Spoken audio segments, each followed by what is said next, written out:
Acérquense a la hoguera, cachorros. Esta noche no hablaremos de los monstruos que se esconden bajo la cama. Esos, en el fondo, son un consuelo. Ficciones que creamos para darle un rostro a nuestros miedos. Algo que podamos entender, combatir o al menos nombrar. No, esta noche vamos a hablar de un terror más antiguo, más profundo, el miedo al conocimiento.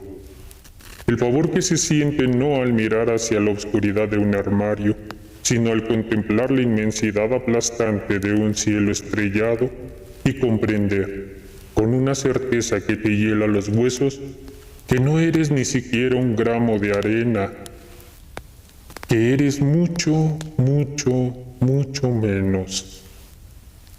Esta es la historia de un hombre que fue una antena para ese terror. Un caballero solitario de Providence que se convirtió sin quererlo en el profeta del vacío, el cartógrafo de la locura y el susurrador de nombres impronunciables. Esta es la memoria de Howard Phillips Lovecraft.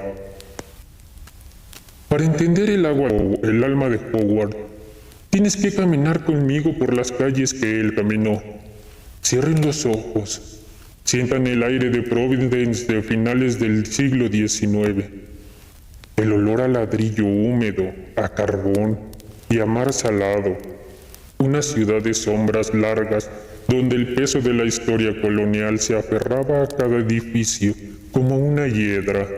Y ahí, en ese crisol, nació un alma vieja en un cuerpo demasiado frágil. Lo recuerdo como un niño, un prodigio acosado por pesadillas que eran demasiado reales. Él no las inventaba, cachorros. Él las veía. Criaturas aladas y oscuras que lo visitaban en sueños. Su vida comenzó marcada por la tragedia. Un padre perdido en los laberintos de la locura. Una madre sobreprotectora que, queriendo protegerlo del mundo, lo encerró en sus propios fantasmas. Su verdadero refugio, nuestro primer indicio de lo que vendría, fue la biblioteca de su abuelo. Puedo imaginarlo, pequeño, rodeado de esos tomos polvorientos de mitología, astronomía e historia. Ahí no solo aprendió a leer, aprendió a ver las grietas en la fachada de nuestra realidad, ese aislamiento, esa herida familiar y esa sed de conocimiento prohibido. Fueron los elementos que forjaron la lente a través de la cual vería el universo por el resto de su vida. A lo largo de mis eones, he visto la humanidad temer a dioses airados, a demonios celosos. Siempre se trata de nosotros, de nuestros pecados, de nuestra importancia. Pero Lovecraft, él propuso algo infinitamente más aterrador, la indiferencia. Su filosofía, el cosmicismo, es el corazón que bombea sangre helada a toda su obra. ¿Y qué nos dice? Nos invita a imaginar que somos una mota de polvo occidental en un cosmos vasto, sin propósito, gobernado por leyes que nuestra mente jamás podrá comprender. No somos el centro de nada, somos una anomalía pasajera, y aquí, cachorros, reside la verdadera herida. Los seres de sus historias, Cthulhu, Azathoth, no son malvados. ¿Acaso tú te consideras malvado al pisar a la hormiga sin darte cuenta? Así de insignificantes somos para ellos. El verdadero horror de Lovecraft no es que el universo nos odie, es que ni siquiera sabe que existimos. Es la sensación de gritar a pleno pulmón en un vacío infinito y que no haya ni siquiera un eco. Y esos susurros de vacío tomaron forma en el papel. Relatos que no buscaban el susto fácil, sino dejar la perturbación permanente en el alma. En la llamada de Cthulhu nos hizo sentir el vértigo del conocimiento prohibido, la idea de que hay cultos esperando que las estrellas se alineen para despertar a un Dios que sueña en una ciudad imposible, bajo el océano, en la sombra.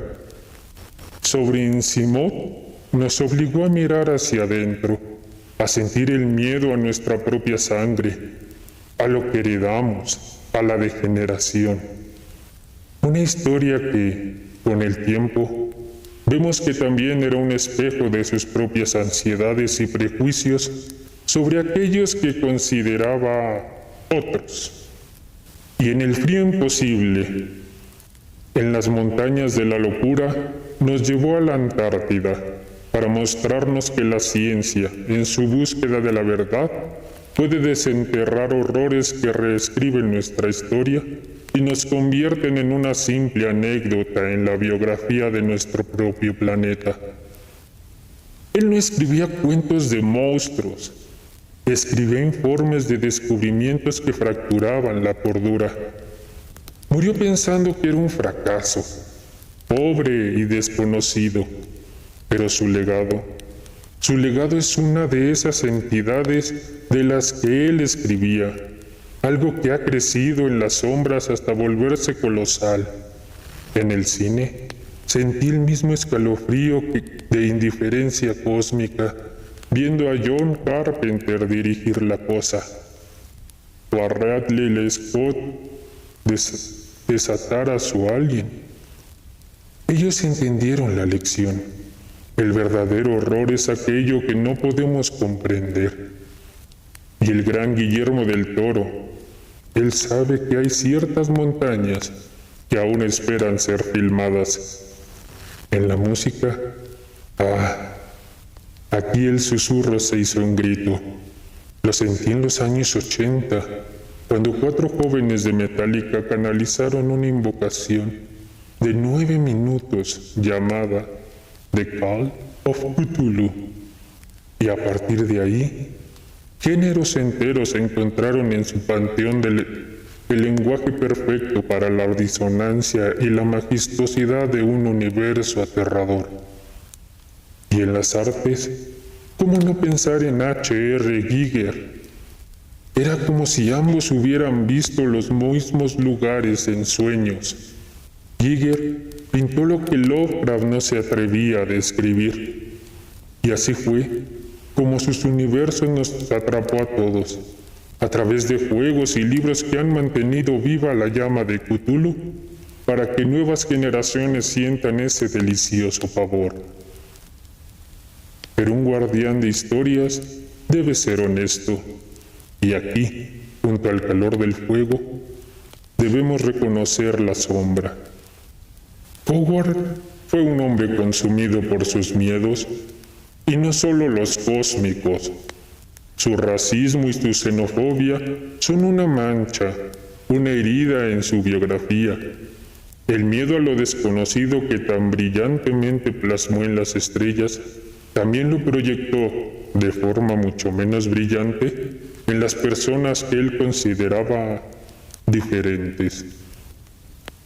Es su gran y trágica paradoja, y te das cuenta de que, a veces, los universos más grandes pueden nacer en las jaulas más pequeñas. El hombre que expandió los límites del horror era, en su vida, un hombre de horizontes muy limitados. Su terror a la contaminación no era solo ficción, era un reflejo oscuro de su visión del mundo. Y es vital que conozcamos esta faceta para entender la totalidad de su obra y la naturaleza, a veces aterradoramente humana, de sus monstruos. Lovecraft abrió una puerta, y los ecos de ese vacío se han filtrado en toda nuestra cultura. Ahora la pregunta es para ustedes, cachorros que me acompañan esta noche. ¿Qué relato prohibido? ¿Qué melodía disonante? ¿Qué lienzo que evoca la locura? ¿O qué adaptación en cine o videojuegos te ha sumergido por completo en el terror cósmico de H.P. Lovecraft? Quiero conocer tu experiencia. Déjala en los comentarios. Regálanos un like si esta memoria te ha hecho admirar a las estrellas de otra manera. Y sobre todo, suscríbete para que estas historias no se pierdan en el silencio. Yo soy Richard de Lycan y esta ha sido una memoria más desde mi guarida. No dejen que las grandes historias ni sus susurros se pierdan en el silencio. Nos escuchamos cuando la luna vuelva a llamar.